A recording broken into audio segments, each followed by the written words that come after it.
40 plus बीएलओज की इस देश में मौत हो चुकी है। 29 से ज्यादा लोगों ने तो स्वयं जान दे दी है। उसके बावजूद आज की तारीख में सुप्रीम कोर्ट में जब ज्ञानेश कुमार फंसते हुए नजर आए तो एक फैसला सुनाया जाता है। यह फैसला कोई और नहीं बल्कि इस देश के मुख्य न्यायाधीश चीफ जस्टिस ऑफ इंडिया माननीय सूर्यकांत जी सुनाते हैं। इस फैसले को हमने हाहाकारी क्यों कहा है? क्योंकि एक तरफ उन परिवारों के आंखों में आंसू होंगे तो दूसरी तरफ इस फैसले पर ज्ञानेश कुमार ठहाके ही लगा रहे होंगे।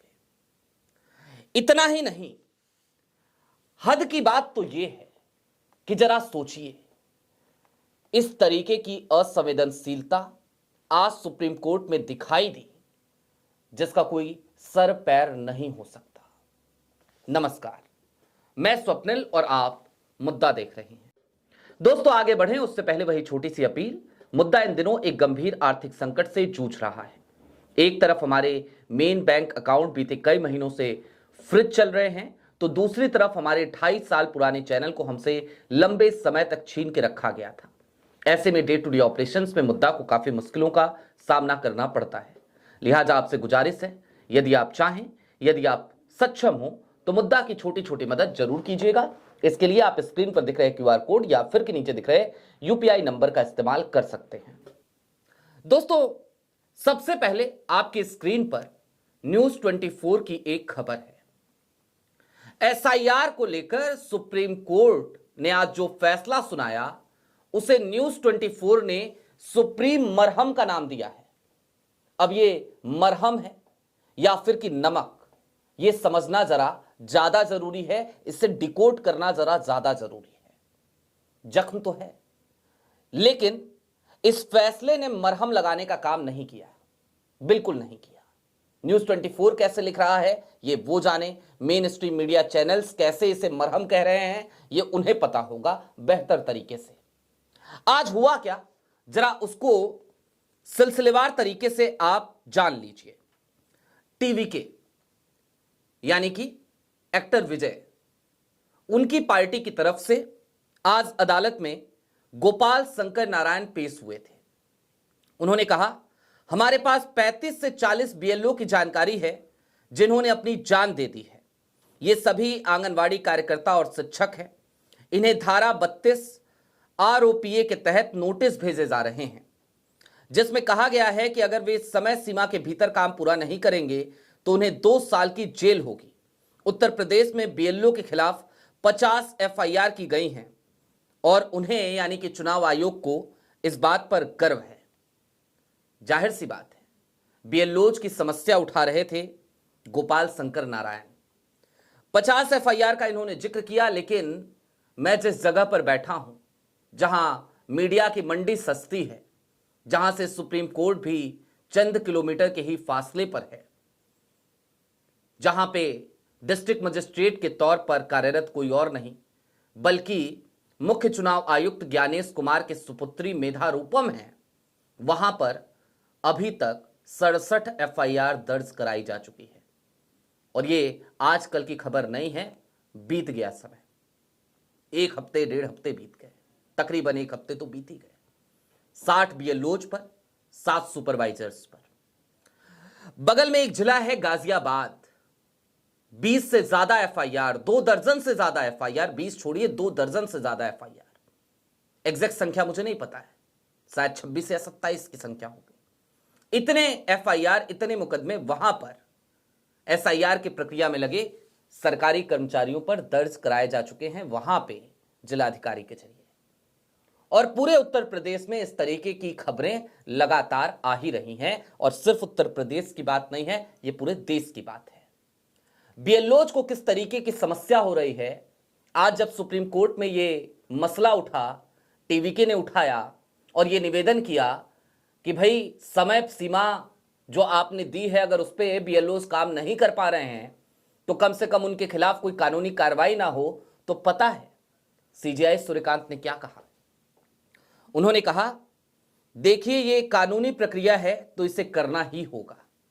इसके बाद फिर से टीवीके ने अपना पक्ष रखा तमिलनाडु में एक लड़के को शादी करनी थी, लेकिन उसे छुट्टी नहीं मिली और उसने अपनी जान दे दी। सीजीआई साहब का तुरंत ही जवाब आता है इस पे, कोई बीमार हो सकता है, मौत के अन्य कारण भी हो सकते हैं। मतलब वो जिन्होंने चिट्ठियां लिखी, उन चिट्ठियों का क्या? सीजीआई साहब, उन चिट्ठियों का क्या? टीवीके ने फिर कहा, लेकिन चुनाव अधिकारी उनका बॉस होता है और वे चुनाव आयोग को रिपोर्ट करते हैं, राज्य इस प्रक्रिया में शामिल नहीं है। और इसके बाद क्या कहा सीजीआई साहब ने? राज्य सरकारें इन कर्मचारियों को तैनात करती हैं, इसलिए हम राज्यों को बता सकते हैं कि जहां भी कर्मचारियों को समस्या हो रही है, उनकी जगह किसी और को नियुक्त किया जा सकता है। राज्य निर्वाचन आयोग की ओर से नियुक्त कर्मचारी एसआईआर सहित वैधानिक कर्तव्यों को पूरा करने के लिए चुनाव आयोग के अधीन है। अगर उन्हें कोई समस्या आ रही है तो राज्य सरकार उनकी कठिनाई को दूर कर सकती है, जिसके लिए हम ये 3 निर्देश जारी करते हैं। और इन्हीं 3 निर्देशों को मैंने कहा था हाहाकारी फैसला। पहले जान लीजिए क्या क्या निर्देश दिया सुप्रीम कोर्ट ने। राज्य अतिरिक्त कर्मचारियों की नियुक्ति करे ताकि काम के घंटे कम किए जा सके। सोचिए, जहां किसी व्यक्ति के पास ड्यूटी से छूट मांगने के लिए कोई खास कारण हो, राज्य सरकार ऐसी अपील पर विचार करेगी और उनकी जगह किसी अन्य व्यक्ति को नियुक्त करेगी। चलिए जी। तीसरा, अगर कर्मचारियों की किसी दिक्कत का समाधान नहीं हो पाता है तो पीड़ित व्यक्ति कोर्ट का दरवाजा खटखटा सकता है।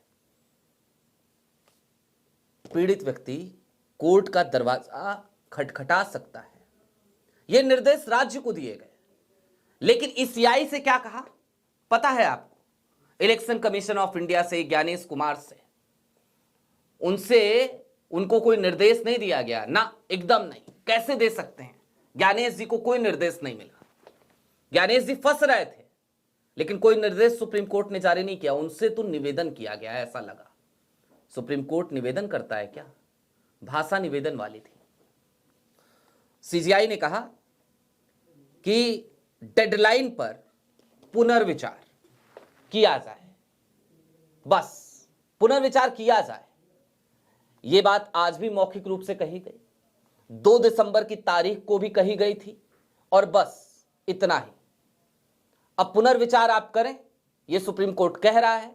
आपको करना हो तो करें, नहीं करना हो, नहीं बढ़ाना हो तो मत बढ़ाइएगा, कोई बात नहीं, आप एक बार देख लीजिए बस। अब दोस्तों, यहां पे कुछ सवाल हैं और इन सवालों पर जरा जोर देना ज्यादा जरूरी है। ये बीएलओज कौन है? कौन है ये बीएलओज?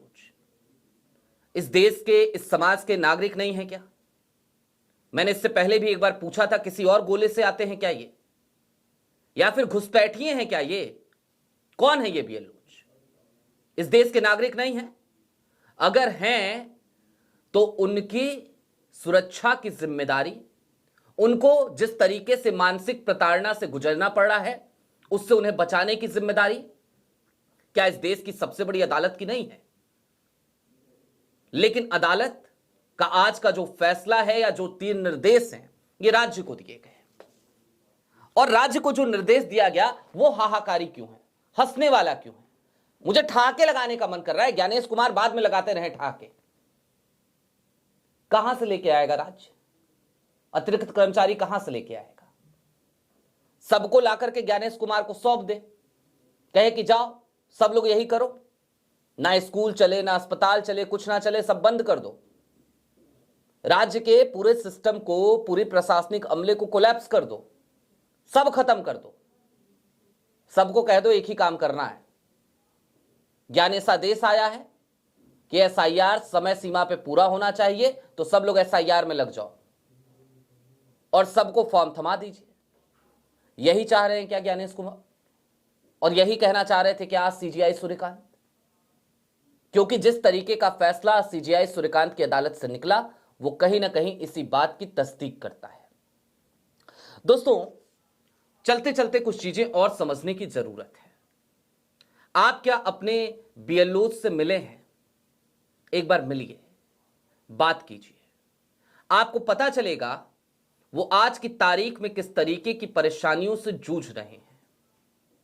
कभी रात में फोन करके कोई उन्हें गाली दे रहा है, बेअदबी से पेश आ रहा है, कभी किसी बीएलओ को कोई इस बात पे धमका रहा है कि तुम घर क्यों नहीं आए। कहीं बीएलओ अगर घर पे पहुंच जाए और वहां पे लोग ना मिले और चला जाए और उसके बाद फोन कर दे कि भैया मैं तो आया था, आप नहीं थे, तो उसके बाद वो जब बुलाए तो वहां पर उसकी पिटाई की जा रही है। ये सब हो रहा है, ये तमाम तस्वीरें आ रही हैं। और उसके बाद भी सीजीआई सूर्यकांत ने आज ऐसे ऐसे आंखें मूंदी, ऐसे बंद कर ली आंखें।